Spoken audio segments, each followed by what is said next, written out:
Welcome back, fly tyers. Today we are tying the double stone because it's got two beads and two flashes.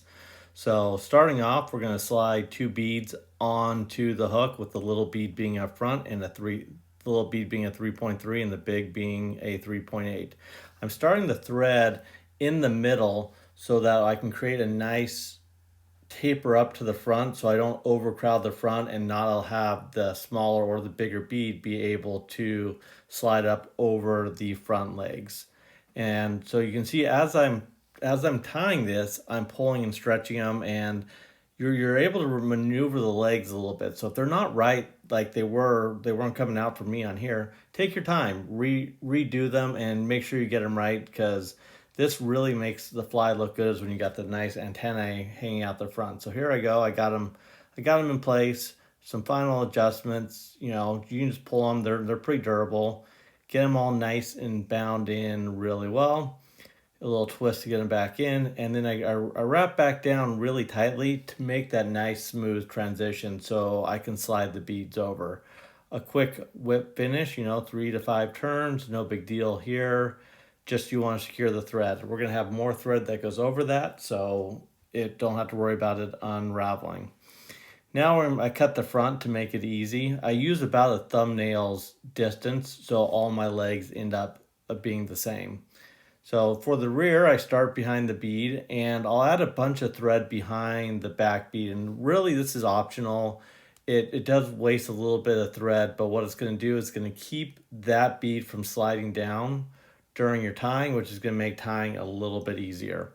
So I run it all the way down to the bend of the hook, come back up towards the front. And I do this is so when I make the rear legs, I have a nice uniform body. I don't have a weird taper in the back or a weird lump in the back. So I have a nice uniform body that I can wrap back on. So once again, stretching the legs out, and I'm holding them with two different fingers. And what that does is it keeps it on either side of the hook so that you get a nice splayed legs in the rear. So once again, about a thumb's nail distance, and I use that. You can use any distance you want. I just use something for reference that I can keep consistent throughout the tie. Now I'm going to tie in some flat wire, and I take it all the way back to the bend and get ready for the dubbing. So I put on the dubbing, and this is a hair blend dubbing, which goes on really smooth and really nice. And you want to keep a consistent thickness throughout the dubbing, and that way you get a nice thin consistent body, which stoneflies do have. They have that nice segmented portion at the back that isn't highly tapered. So now I'm going to counter wrap my red wire up. Red wire also acts as a hot spot on this, even though it's subtle, and just adds that nice segmentation to the rear of the fly. So come in, give it a couple wraps to bind it down, and go ahead and try to break it off. I like to break this off. The wire will dull your good scissors. So if you want to cut it off, make sure you use some old scissors or some dull scissors. First bit of flash goes in. This is going to be the over one.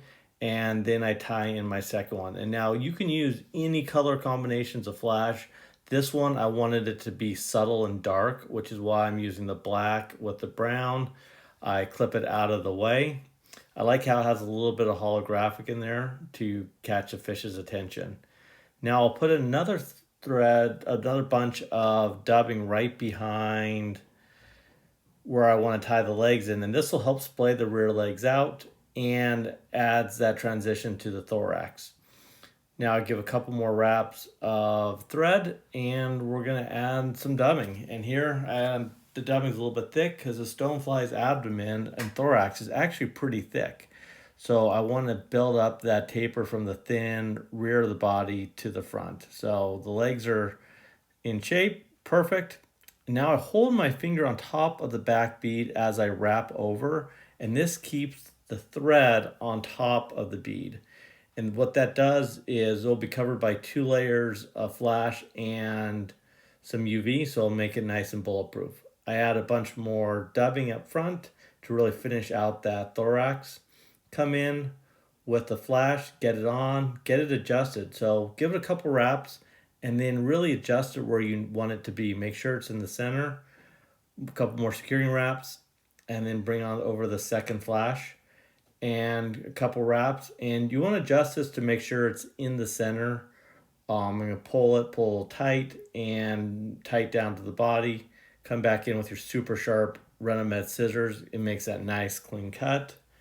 Give it a couple more wraps, and we're going to whip finish. And the fly's nearly there. Nice three turn whip finish. I don't double up on this because I'm going to put some UV resin on the top.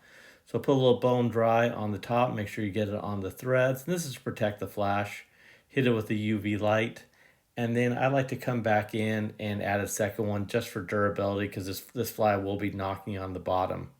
So second coat goes on, you hit it with the UV light, and come up and you pull up the legs, and about that thumbnail distance, give them all a cut. And now they stick up a little bit, give them a little bit of adjust, and there you go. You have a double beaded stone.